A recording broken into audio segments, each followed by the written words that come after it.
Road 10 tayo mga pards. Dito na, pumapasok na tayo sa lugar ng mga spider. Abang tayo ng booking mga pards. Dito tayo sa may Navotas Bay. Navotas Bay ba ito tawag dito tayo? Oo. Alam nga mga pards, nasa may Navotas yung huling drop off namin kanina. Umalis kami doon kasi nga medyo matumal eh. Sabi namin pupunta kami sa may Binondo. Pagdating doon, nakuha namin booking dito naman sa may Navotas.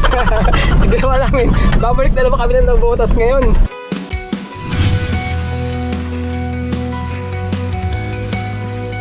Good day mga pards! Today is another booking day na naman tayo. September 26 ngayon, 2024. Time check, 9:06 AM. First booking natin from San Bartolome, Novaliches going to Biñan. Sa halagang 1,121. Ang layo ng pickup location ay 1.1 km.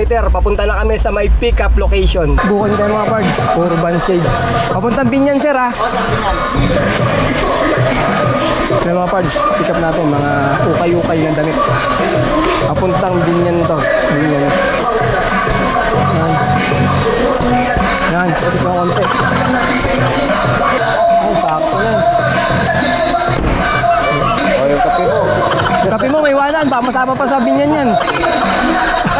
Okay, papunta tayo ng Biñan, Laguna. Ang layo ng drop-off location natin ay 51 km. Alright, let's go! Biyaheng Ilalamove ulit tayo mga pards. Nung nakaraan linggo, maganda na yung algorithm ng biyahe natin eh. Bawat araw, pataas ng pataas ng pataas yung kinikita natin. Tapos biglang, boom! Na-snatch yung cellphone natin mga pards. Kaya ngayon, magsisimula ulit tayo na pagandahin yung rhythm natin sa pagbiyahe dito kay Ilalamove. Sunod-sunod yung ano natin eh, pagka-snatch ng cellphone. Kahapon, bumiyahe kami ni tatay. Ang nangyari naman, kasi alas 5 na mga parts eh, galing kami ng ano eh, expressway sa may SLEX.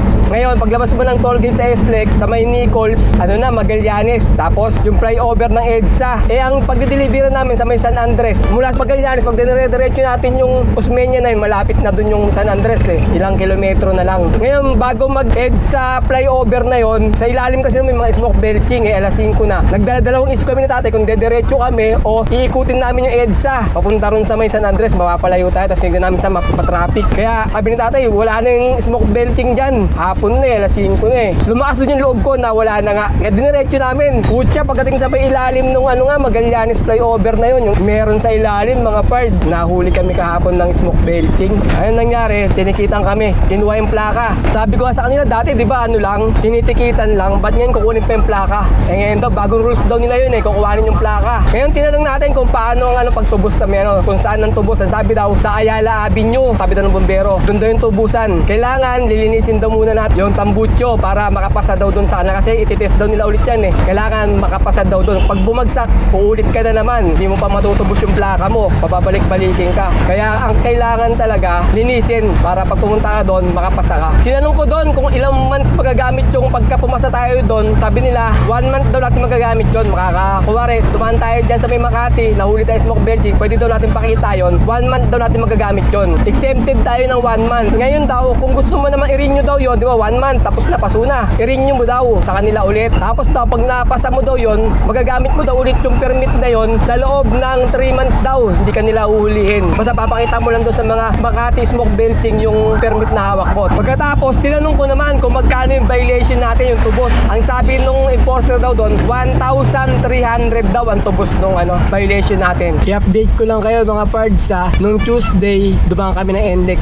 Thursday ngayon. Nung Tuesday, dumaan kami ng NLEX. Nag-cast lane kami. Hanggang ngayon, meron pa rin cast lane doon. Basta sa may right side ka lang po pwesto. Ngayon, mag-SLEX tayo. Titignan natin kung merong cast lane doon. Mag-skyway nga sana kami. Kaso di namin sigurado. Baka mamaya mahigpit doon eh. Mamaya wala nang cast lane doon. Matikitan pa tayo. Yung traffic ngayon sa EDSA mga pards. Mag-Osmeña sana kami. Kaso iniwasan namin. Saka lang namin naalala na pwede pala kami dumaan ng Osmeña. Kasi nga, meron na tayong ticket sa may smoke belching. Kaya kung paparahin tayo, makikita lang sana natin yung ticket natin, hindi na tayo matitikitan ulit kasi posible naman natikitan tayo ng pangalawang beses na. Grabe naman sila kung gano'n. Ngayon lang namin naisip ni tatay nung na-traffic na kami dito na pwede pala kaming dumaan sa may Osmeña highway. Sayang, kaso malayo na ikutin natin pagka nag-Osmeña pa tayo. Ayun mga pards, nasa may SLEX na tayo. Meron pa rin silang cast lane ngayon, September 26, Thursday tayo ngayon.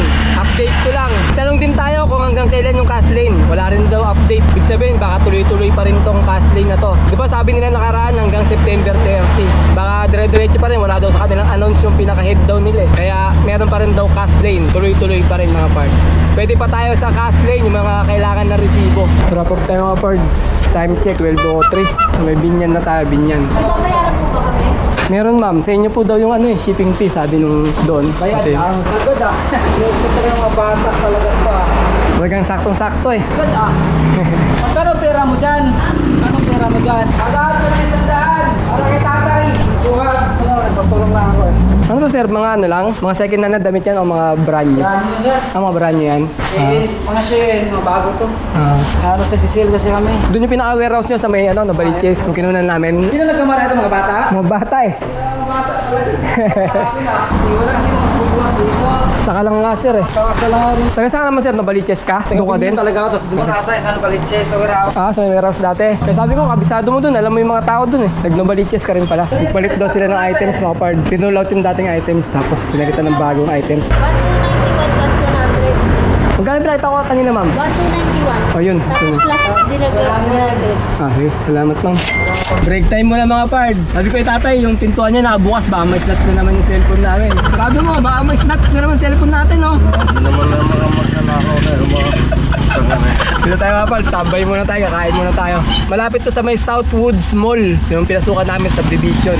Yun, dito na malapit lang yung drop off dito. Time check, 12:51 PM. May pang second booking na tayo. From San Pedro, Laguna, going to Navotas, sa halagang 1,000 pesos. Ang layo ng pickup location ay 8.2 km. 600 kg to mga pards. Papunta na kami sa may pickup location. Kaya ma'am, ma'am, pakausap daw sa inyo. Ay, Ma'am Judy. Hello ma'am. Good afternoon po. Ano yung kamera? Camera ma'am. Sorry, ma'am. Stop niyo ma'am. Ako, busy. Nakabidyo ano ma'am? Pine-prepare pa mga parts yung pickup natin. Waiting daw tayo bago mag 30 minutes or 1 hour sabi nung dito. Kinausap natin si ma'am na may dagdag tayo na 150 na waiting hour. Okay naman daw sabi nila. Kaya hintayin natin. Yun, walang pickup. Kailan? May lock yung gulong yun, Paul? Tali kayo. May tali kaya kayo dyan, boss? Ah, meron. Ano bang tawag dun ma'am? Vacuum. Ah, vacuum sealer. Okay mga parts, sa pick up na natin yung second booking natin. Papunta tayo ng Navotas. Ang layo ng drop-off location ay 38 km. Alright, let's go! S-Lex tayo mga parts. Dito daan natin, papunta ng Navotas. Dediretso natin to S-Lex, tapos Magallanes. Dadaanan natin yung mga smoke benching dun. Meron na tayo, may permit tayo eh. Wala tayong takot dumaan ngayon. Ay, astig ah. Sa susunod mga parts, update ko kayo dyan sa may Skyway dito. Kung meron pang cast lane dyan, pagka meron tayong booking na pinadaan tayo ng Skyway. Road 10 tayo mga parts. Dito na, pumapasok na tayo sa lugar ng mga spider. Kailangan yata maging kurapi ka tayo eh, para masupil natin yung mga spider na yun eh. Nakakadalawa na sa akin yung mga yun eh. Una, sombrero ko. Pagkatapos sumunod yung cellphone ko. Di ba alin na mawalan ako ng cellphone, mais na yung cellphone ko, wag lang yung sombrero ko eh. Ang hirap nun mga parts. Pag-deliver ka na walang sombrero, kalbo. Ito yung mga parts. Yung sabi ko sa inyo yung stoplight yan, stoplight na yan. Laging traffic dito. Ito yung, ayun yung nasunugan oh. Yan, yung lugar na yan, yung nasunugan. Napalingon ako dyan habang traffic dito. Tapos bigla na lang sumulpot sa likod namin. Alam ko, bitas na to eh. Kasi doon na yung mga tenement eh. Tapos ano na yan, nabotas na yan dyan eh. Dyan na yung Smoky Mountain. Ayan, itong stoplight na to. Nakikita yung stoplight na yan. Yan. Dito yung maraming mga nag-ano rito. Snatcher, kaya ingat-ingat tayo dito. Ay mo, nagdaan kami na ano, Expressway, 118. Ako, nakabahan ako. Bakit mo? Ha? Hindi ko na magkasunod sa amin eh. Ah, May dito? nasunog na doon. Hindi ko tuloy alam kung ano gagawin ko. Hintay ko kayo o uuwi ako sa amin. Kasi may mga anak ko nandito. Buti na lang. Buti na, napula. Buti Maaga na pa din kasi sobrang. Maaga naman yung mga tao sa amin. Ah, pinagtulong-tulungan na ng mga tao. Ah, buti naman. Mga yun, nanginginig ko. Ay, ma'am. Wait lang, ito. Yung 150. Yung 150 po. Tapos yung, wait lang. Yan lang, ma'am. Baka mo kuya, sobra na yan. Okay, ma'am. Yung sa 180, yung 200, ano ko na sa inyo yun. Ay, salamat, ma'am. Tip na. Ito yung ano ko. Okay na, wala Ah, akong sige, ma'am. Salamat, ma'am. Ginawa niyo yung 1,470. Kaya tayo. Hindi ka matigas na. Ay, doon bigat. Ah, di ba? Sampa na. Ay, sampa tayo. Oh, patong mo lang, patong mo. Yan. Salamat po. Diyan na lang, Thank you ma'am. so much po. Opo. Pa-picture okay lang ako, ma'am. Pa-picture lang po. Sige, ma'am. Salamat, ma'am. Thank you po. Thank you po. Okay. Bang tayo ng booking mga parts. Dito tayo sa may Navotas Bay. Navotas Bay ba ito tawag dito tayo? Oo. Ayan. Yan, baba muna tayo mga parts. Hindi natin dito. Ayan o.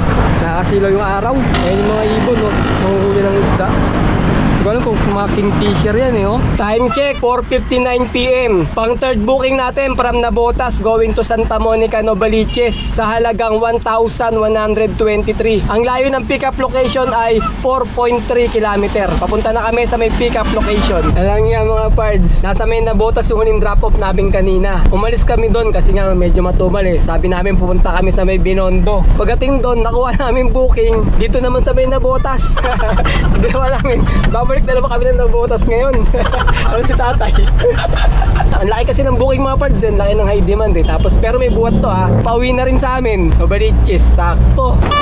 Ma'am, pwede bang tanong ma'am, kilala niyo po si Kuya Richard? Kuya sir, sir pick up ako sir, kay Sir Kentaro. Kentaro. Ano daw sir eh, frozen meat daw ang sabi niya. Vlog yan, sir. Oo sir, nag-vlog ako sir eh. Oo, shoutout sir. Ha? Bukas yan sir, naka-on yan. Baka lang boss para maano kita. Pards Cleto TV. Ang ganyan plastic. Plastic eh. 41 bucks daw to. Kasi isang patong 5. Alright, tara eh.